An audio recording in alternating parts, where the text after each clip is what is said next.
पंजाब में peoples party की पेशकदमी तेज हो गई है। बिलावल भुट्टो जरदारी की क़यादत में लॉन्ग मार्च आज रात मुल्तान पहुंचेगा, जहां बिलावल भुट्टो जरदारी बड़े जलसे से खिताब करेंगे। मुल्तान में पुरजोश जियाले जलसे के इंतजामात में मसरूफ हैं। काफिला रात मुल्तान में ही बसर करेगा। पंजाब में पीपल्स पार्टी की पेशकदमी तेज, पीपल्स पार्टी का लॉन्ग मार्च जारी। ढोल की थाप पर रक्स करते चियालों के फलक शगाफ नारे। बिलावल की क़यादत में लॉन्ग मार्च कुछ देर पहले अहमदपुर शर्किया पहुंचा, जहां बिलावल ने शुरा से पुरजोश खिताब किया। मैं आपसे एक सवाल पूछना चाह रहा हूँ।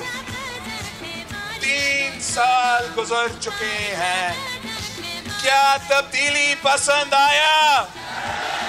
काफिले की अगली मंजिल लोधरा है, जहां बिलावल फिर खिताब करेंगे।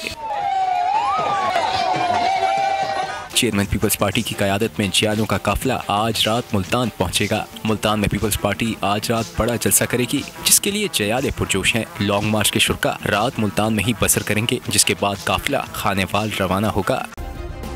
सब्सक्राइब करें और बेल दबाएं ताकि कोई खबर रह न जाए।